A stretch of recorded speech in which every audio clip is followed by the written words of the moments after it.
Bonjour à toutes et à tous. Aujourd'hui, on va se pencher sur une initiative française assez intéressante. Elle essaye de s'attaquer à un problème social vraiment persistant. C'est le fait que beaucoup de personnes, et souvent parmi les plus vulnérables, eh bien, elles ne demandent pas les aides sociales, alors qu'elles y ont droit. Il s'agit de l'expérimentation Territoire Zéro Non-Recours. TZNR pour faire court. On va regarder un peu comment ça a démarré en s'appuyant sur un audit assez récent. Notre source principale, donc, c'est un rapport d'audit flash de la Cour des comptes. Il a été publié en octobre 2025. L'objectif de notre discussion aujourd'hui, comprendre les tout premiers pas de cette expérimentation, elle est pilotée par l'État, voir ce qui semble prometteur et puis aussi identifier là où ça frotte, les points de friction. Oui, et c'est vraiment essentiel, je pense, de bien saisir l'ampleur du problème avant de plonger dans la solution elle-même. Le non-recours aux droits sociaux, ce n'est pas du tout anecdotique, hein, c'est massif. Des études estiment que plus d'un tiers, plus de 30% des personnes qui pourraient en bénéficier, ne font tout simplement pas les démarches.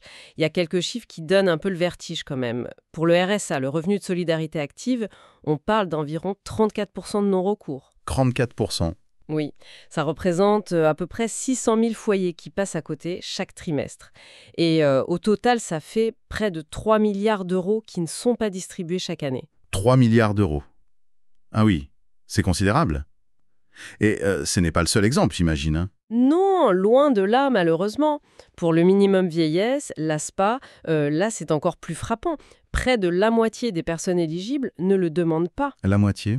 Oui, quasiment. En 2016, ça concernait environ 320 000 seniors, souvent isolés d'ailleurs, et ça représentait 1 milliard d'euros non versés. Même la complémentaire santé solidaire, la CSS, elle connaît un non-recours important, plus d'un tiers, et ça monte même à presque 3/4, 72% pour sa version avec participation financière. C'est presque difficile à croire, ces chiffres. Qui sont les personnes les plus touchées par ce phénomène? Les profils sont assez variés, mais on retrouve souvent des personnes en situation de précarité, bien sûr, celles qui maîtrisent mal le français aussi, les personnes isolées, que ce soit géographiquement ou socialement, les jeunes sans soutien familial. Et les causes, elles sont multiples, elles s'entremêlent souvent. Il y a la complexité administrative, évidemment, ça on le sait, le manque d'information, parfois aussi un sentiment de honte, de stigmatisation. Et puis il ne faut pas oublier la fracture numérique qui exclut pas mal de monde. D'où l'idée donc de cette expérimentation TZNR. Si je comprends bien, l'inspiration vient un peu d'autres projets locaux comme Territoire Zéro Chômeur de longue durée. L'idée, c'est de tester des approches innovantes directement sur le terrain pour repérer ces personnes et puis les aider à faire valoir leurs droits. C'est ça. Exactement.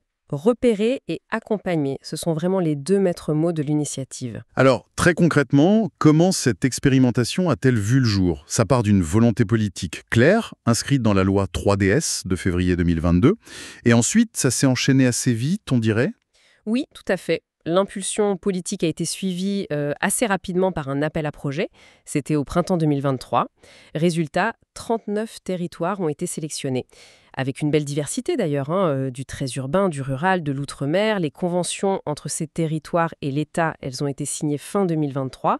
Et au niveau national, c'est la DGCS, la Direction générale de la cohésion sociale, qui chapeaute un peu tout ça. Et côté budget, l'État met combien sur la table pour cette expérimentation? Alors, le soutien direct de l'État, c'est 18 millions d'euros sur la période 2023-2027. Bon, ce n'est pas forcément énorme au regard de l'enjeu, hein.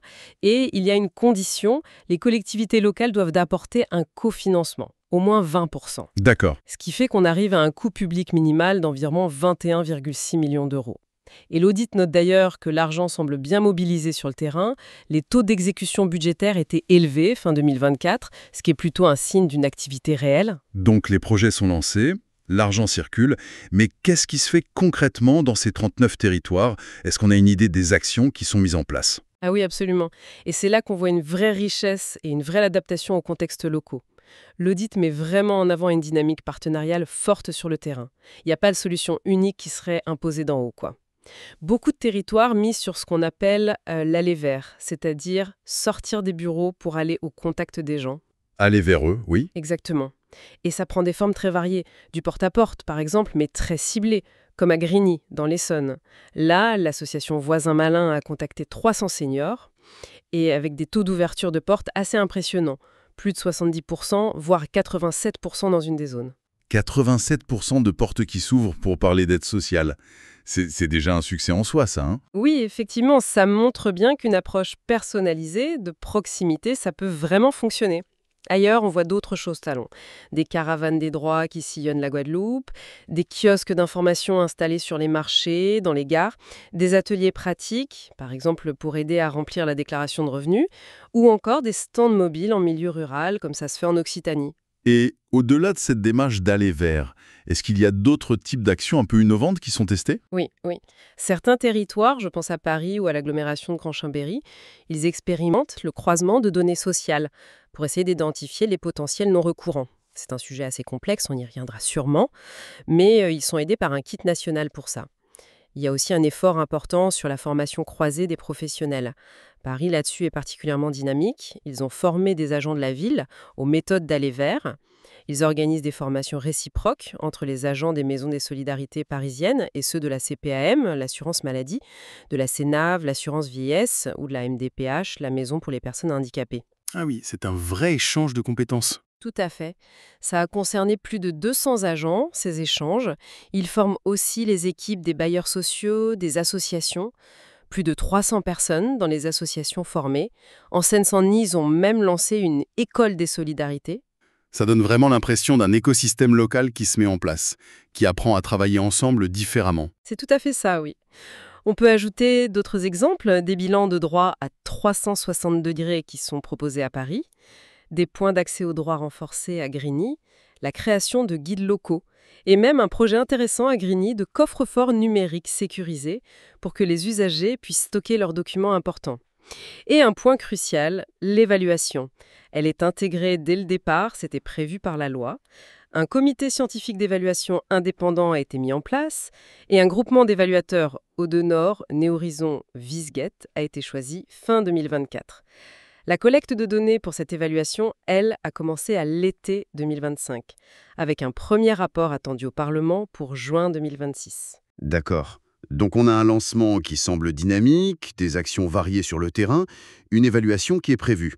Mais l'audit signale quand même un gros caillou dans la chaussure, si je puis dire. Surtout concernant ces fameux croisements de données. Qu'est-ce qui coince exactement? Oui, c'est vraiment le point névralgique identifié par l'audit. Et ça a effectivement causé des retards notables dans certains projets. Le principal obstacle, c'est la complexité des échanges de données entre les différents partenaires, les collectivités, les caisses de sécurité sociale, l'État, les associations. Il y a plusieurs raisons à ça. D'abord, un certain flou juridique au départ, autour du RGPD, le règlement européen sur la protection des données. Au moment du lancement, il n'y avait pas de doctrine interministérielle claire, partagée, sur ce qui était permis ou non en matière de partage de données personnelles pour lutter contre le non-recours. Ce qui a dû freiner certains acteurs, j'imagine. Créer des réticences. Exactement. Certaines caisses de sécurité sociale locales, ou même des collectivités, ont beaucoup hésité. Soit par crainte de ne pas être conformes au RGPD, soit en attendant d'avoir des garanties juridiques plus solides. Il y avait aussi, parfois, un manque de formation des équipes locales sur ces enjeux qui sont quand même très techniques et sensibles. Ensuite, il y a eu aussi un manque d'anticipation. Les outils pratiques, des modèles de convention, des clauses juridiques type, ce fameux kit national pour aider au partage de données, eh bien, ils sont arrivés tardivement, seulement en octobre 2024. Donc un problème à la fois juridique et opérationnel, lié à la préparation. Mais l'audit pointe aussi un problème plus structurel, plus profond, non? Oui, tout à fait, un problème qui dépasse largement des ENR. C'est la faible interconnexion historique des systèmes d'information dans le secteur social en France. Les systèmes des différentes administrations, des différents organismes, ils communiquent mal entre eux. Il manque souvent de référentiels communs. Les pratiques de collecte et de gestion des données sont très hétérogènes. Ce n'est pas une découverte de TZNR, c'est un défi récurrent qu'on a déjà vu dans d'autres domaines, comme la tarification sociale de l'eau ou la lutte contre la fraude par exemple. Et ce blocage sur les données, ça a eu un impact direct sur l'évaluation elle-même, si j'ai bien compris. Tout à fait, oui. L'autorisation administrative spécifique, celle qui permet aux évaluateurs de traiter les données nécessaires pour identifier les non-recourants potentiels via le croisement de fichiers anonymisés, elle a mis des mois à arriver. L'arrêté officiel n'a été publié que le 31 mai 2025. Ce qui est logique en un sens parce que transférer des données, même anonymisées, à des acteurs privés, même si c'est pour une évaluation d'intérêt public, ça demande un cadre juridique encore plus strict que les échanges habituels entre administrations. Le cadre légal classique, l'article L. 114-8 du CRPA, ne s'applique pas directement dans ce cas. Et c'est là qu'on touche peut-être au cœur du problème révélé, ou en tout cas mis en lumière, par cette expérimentation. Ce besoin criant d'une infrastructure nationale pour le partage sécurisé des données sociales. Une sorte de plomberie commune, si on veut, qui manque aujourd'hui. C'est exactement ça. L'expérimentation TZNR, elle met vraiment en évidence le besoin urgent, d'une part, d'une doctrine juridique claire, partagée, sur l'usage des données dans le champ social, mais aussi d'outils techniques, des interfaces de programmation sécurisées, qu'on parle de l'API Sécu, que la DINUM, la Direction interministérielle du numérique, développe avec la CNAF, et puis des plateformes interopérables. La DGCS et la DSS, la Direction de la Sécurité sociale, y travaillent, mais c'est un chantier énorme qui dépasse largement le cadre de TZNR. Sans cette infrastructure, chaque nouvelle initiative de ce type risque de se heurter au même mur. C'est un peu le paradoxe, on a beaucoup d'énergie locale, beaucoup d'innovation, qui se heurtent à un blocage structurel au niveau national. Je vois. Malgré ce défi majeur autour des données, l'audit semble dire que l'accompagnement des territoires par l'État central, lui, fonctionne plutôt bien. Il est question d'une communauté apprenante. Qu'est-ce que c'est exactement ? Oui, ça c'est un point positif qui est souligné par la Cour des comptes. Cette communauté apprenante, elle a été lancée début 2024. C'est un dispositif qui est animé par un cabinet extérieur pour un coût d'environ 193 000 € sur 3 ans. Et l'objectif, c'est de faire travailler ensemble les 39 territoires, mais aussi les services de l'État en région, les référents locaux et les commissaires à la lutte contre la pauvreté. L'idée est simple. Partager ce qui marche moins bien, mutualiser les outils, centraliser la documentation et puis faire remonter les difficultés pour pouvoir adapter le cadre expérimental si besoin. Et comment ça fonctionne concrètement? Est-ce que ça plaît aux participants, cette communauté? Alors, ça passe par des réunions régulières, tous les trimestres environ. Un séminaire annuel aussi, une plateforme numérique collaborative qui s'appelle Rezana, et puis des groupes de travail sur des thèmes précis, dont un, bien sûr, sur les données. Après 1 an de fonctionnement, le retour des participants est très majoritairement positif selon l'audit. Plus des 3/4 se disent satisfaits. Ils apprécient la richesse des échanges, la pertinence des informations partagées pour leur travail au quotidien. D'accord. Il y a quelques bémols quand même. Certains trouvent que le suivi par l'État est un peu inégal d'un territoire à l'autre. Beaucoup de participants manquent de temps pour s'investir autant qu'ils le voudraient. Et il y a eu quelques difficultés techniques au début avec la plateforme Rezana, mais apparemment ça a été corrigé depuis. L'État central anime donc cette communauté. Mais qu'en est-il de l'État au niveau local? Les préfectures, les services déconcentrés comme les DDRET, la direction départementale de l'emploi, du travail et des solidarités, est-ce qu'ils jouent bien leur rôle? Oui, l'audit souligne leur implication qui est forte. Ce sont vraiment eux qui assurent le suivi concret sur le terrain. Ils gèrent les conventions, les crédits, ils analysent les bilans annuels que les territoires doivent fournir. Ils participent aussi aux comités de pilotage locaux et ils servent souvent de facilitateurs, d'appui, voire de médiateurs quand il y a des tensions entre les différents partenaires locaux. Ce soutien de proximité est généralement bien perçu, même si, évidemment, son intensité peut dépendre des moyens humains disponibles dans chaque département. Et au-delà de l'État, est-ce que cette expérimentation a réussi à créer ou à renforcer une meilleure collaboration entre tous les acteurs locaux, les mairies, les départements, les associations, les caisses de sécu, etc. Alors ça, c'est un autre succès notable qui est mis en avant par l'audit. TZNR semble avoir réellement renforcé les liens et surtout la connaissance mutuelle entre les acteurs locaux. On voit émerger des initiatives intéressantes de cette dynamique. À Grigny, par exemple, ils ont créé une coopérative des acteurs du social. Ça réunit plus de 100 professionnels 2 fois par an, juste pour échanger sur leurs pratiques. En Occitanie, il y a des rencontres d'interconnaissance qui sont organisées et même l'INSEE y participe, c'est intéressant. L'expérimentation a aussi permis d'intégrer de nouveaux partenaires dans la boucle, comme des bailleurs sociaux à Paris, Paris Habitat, RIVP, Elogiciemp ou encore les MDPH, qui n'étaient pas toujours naturellement associés à ce type de démarche. C'est plutôt encourageant, ça. Mais l'audit apporte quand même quelques nuances, n'est-ce pas? tout n'est pas parfait dans cette collaboration idyllique. Non, effectivement, il faut nuancer. D'abord, au niveau national, la coordination avec les têtes de réseau des grands opérateurs sociaux, je pense à la CNAF, France Travail maintenant, elle reste perfectible. Il n'y a pas eu de convention cadre nationale signée pour vraiment aligner tout le monde sur les objectifs et les moyens, par exemple. Et puis localement, c'est vrai que certaines caisses de sécurité sociale ont eu du mal à s'investir pleinement, parfois par manque de formation sur les enjeux spécifiques de TZNR, ou tout simplement parce qu'elles étaient déjà débordées par d'autres priorités, d'autres projets. Et il y a aussi cette question des publics qui sont ciblés par l'expérimentation. Oui, c'est un point important qui est soulevé par l'audit. Fin 2024, près d'un tiers des territoires, 12 sur les 39, ont dû revoir leurs ambitions à la baisse. Ils ont renoncé, au moins temporairement, à cibler certains publics qui étaient jugés trop complexes ou trop difficiles à atteindre dans le cadre de cette expérimentation précise. On parle par exemple des mineurs non accompagnés, des personnes en situation administrative irrégulière ou encore des travailleurs agricoles saisonniers. D'accord. Ça montre bien que, même si la dynamique partenariale locale est réelle et positive, il reste des limites pratiques. Il reste des défis importants pour réussir à toucher les personnes qui sont les plus éloignées des dispositifs d'aide. Donc si on essaie de synthétiser un peu les messages clés de cet audit sur le démarrage de TZNR, qu'est-ce qu'il faudrait retenir principalement ? Je dirais qu'on peut retenir 4 points principaux. Premièrement, l'expérimentation est bel et bien lancée à la mi-2025. Les actions de terrain existent, l'évaluation démarre, le budget est consommé, donc ça tourne.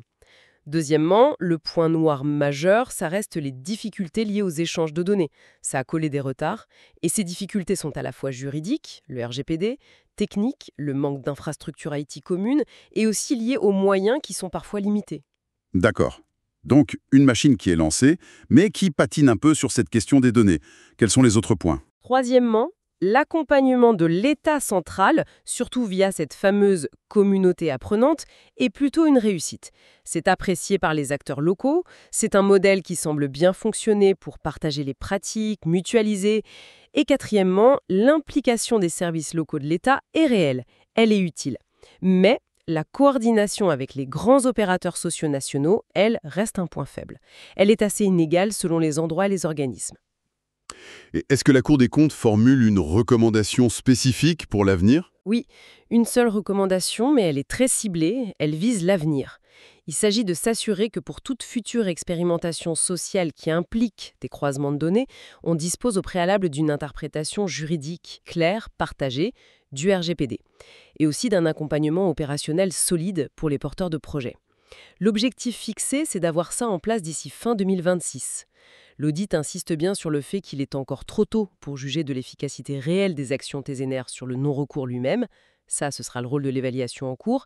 Il pointe aussi rapidement l'enjeu financier potentiel d'une généralisation. Si TZNR marche vraiment bien et qu'on veut l'étendre, ça aura un coût budgétaire potentiellement important.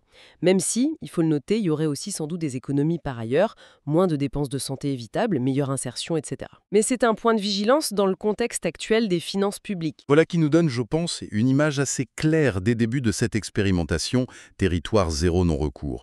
Une initiative avec un fort potentiel, visiblement portée par une belle énergie locale, des innovations intéressantes sur le terrain, mais qui se heurte de plein fouet à ce mur, encore complexe et mal bâti, de l'infrastructure nationale des données sociales. C'est exactement ça. Et peut-être, pour ouvrir un peu la réflexion à la fin, on peut remarquer ce contraste qui est vraiment frappant et que l'auditeur souligne bien. D'un côté, on a le succès des dimensions humaines, relationnelles, collaboratives au niveau local, la communauté apprenante, les partenariats de terrain qui fonctionnent bien. Et de l'autre côté, on a ces blocages qui persistent sur les aspects plus techniques, juridiques et de gouvernance nationale des données. Et ça pose une question, je trouve, assez stratégique pour l'avenir de la lutte contre le non-recours. Où est-ce qu'il faut placer l'effort prioritaire ? Faut-il consolider, amplifier ce qui marche déjà bien, c'est-à-dire le renforcement des réseaux humains, de la coordination locale, ou bien est-ce qu'il faut concentrer toute l'énergie sur ce défi technique et juridique de l'infrastructure nationale de données, qui est souvent vu comme la clé indispensable pour vraiment changer d'échelle ? Autrement dit, quel est le levier le plus puissant pour faire reculer durablement le non-recours aux droits sociaux en France ?